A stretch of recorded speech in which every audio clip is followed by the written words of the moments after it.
You were told acceleration is the most important stat in eFootball. So you trained your defenders to have high acceleration because you think that that is the only way to defend against fast strikers. Then this happens in a game.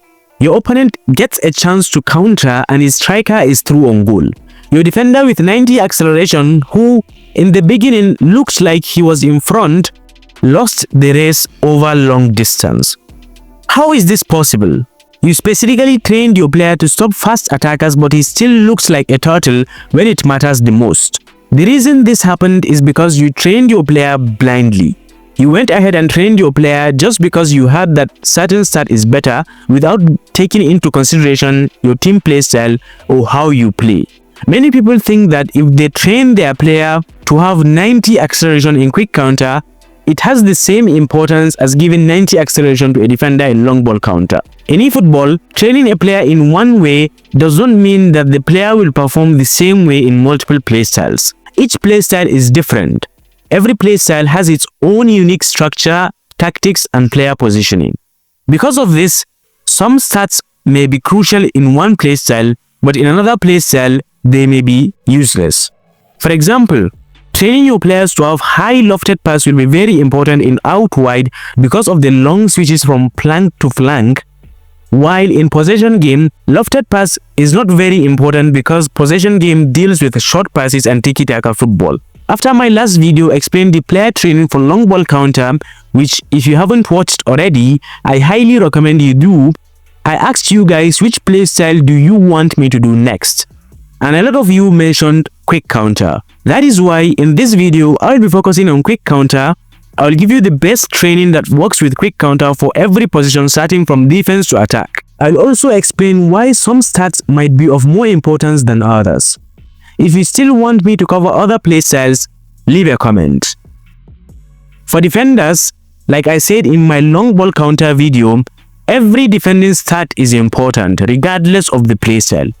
If one defending stat is more important or if the defending stats are different, Konami would have made the training differently for each stat. However, there are still playstyle sensitive stats.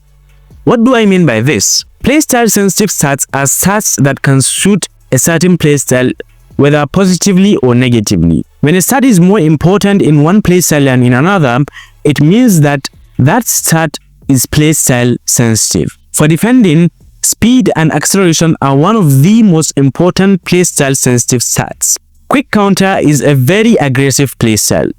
The players are positioned very high up the pitch and press the opponent, and the goal is to win the ball very high up the pitch. Because of the nature of the playstyle, the defensive line is generally very high. Because of quick counter's high line, it means there's going to be a very huge space for your opponent to exploit. This is where you get punished if you don't train your players properly. Acceleration, no matter how important it is and how it impacts your game, it is not what you need in this situation. Your defenders need to have very high speed stat. In fact, if your defender has just 70 in acceleration but has 90 in speed, he will perform for you in this scenario. It might sound like I am trying to say speed is more important than acceleration. However, like I said in the beginning of the video, some stats are generally more important than others depending on the playstyle. And the same can be said here. Acceleration is only important for short distance. Over a long distance, speed is always the most crucial stat. As you can see in this clip that compares a player trained differently in both speed and acceleration, the player with high acceleration is faster in the beginning. If you only focus on this, you'll end up thinking that acceleration is more important. However, if you watch it till the end, you'll see the bigger picture. The player that has higher speed completely outran the player with the higher acceleration, and it is not even close. The length of the test is from the corner flag to the halfway line. And when using quick counter, the defenders are usually positioned on the halfway line. So this is a pretty good way to judge which of the two stats is more important for defending in quick counter. Although speed is more important, it doesn't mean you should give your players 0 progression points on acceleration. Training a defender to have 90 speed and 80 acceleration is perfect. But like I said earlier on, you can still get by with 90 speed and 70 acceleration.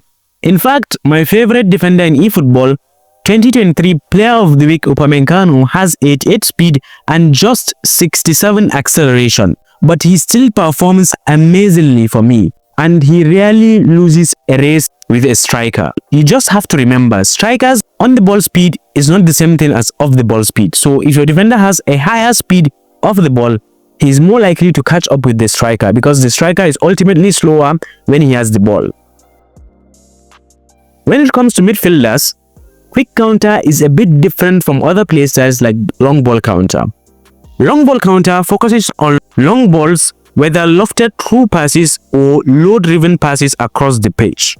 Quick counter, on the other hand, is a more slower approach. Short passes are more common in quick counter than in long ball counter. Because of this, low pass is very important. Now, you obviously can't train low pass separately, but you can use this when it comes to choosing players. Let's use nominating contract Pedri and nominating contract Jude Bellingham as examples. If I were to choose one of these players to be in my quick counter team, I will lean more towards Pedri because of his low pass. He has a very high low pass type. It is exceptional. In fact, it is even way too much. You don't really need that much in low pass. Because of this, you can reduce the passing stat without affecting the low pass itself. The low pass will still be at a respectable and required amount for quick counter playstyle, and you can use the other progression points to train other stats. Bellingham's nominating contract is the opposite. His low pass base level is 90, which is like the minimum for quick counter. This means you don't have enough freedom to improve other stats like you can with Pedri. To summarize this, Pedri's card is a more suited midfielder for quick counter because you will have more possession, while Bellingham's nominating contract is a more long ball counter type midfielder because he offers you much more of the ball. If you want a more in-depth analysis on passing in general, I recommend you watch my video on long ball counter because I explained deeply how other factors like stamina and player skill affect your passing. Now, the attackers. Remember how I said speed is more important than acceleration for defenders? Well, it is the complete opposite here.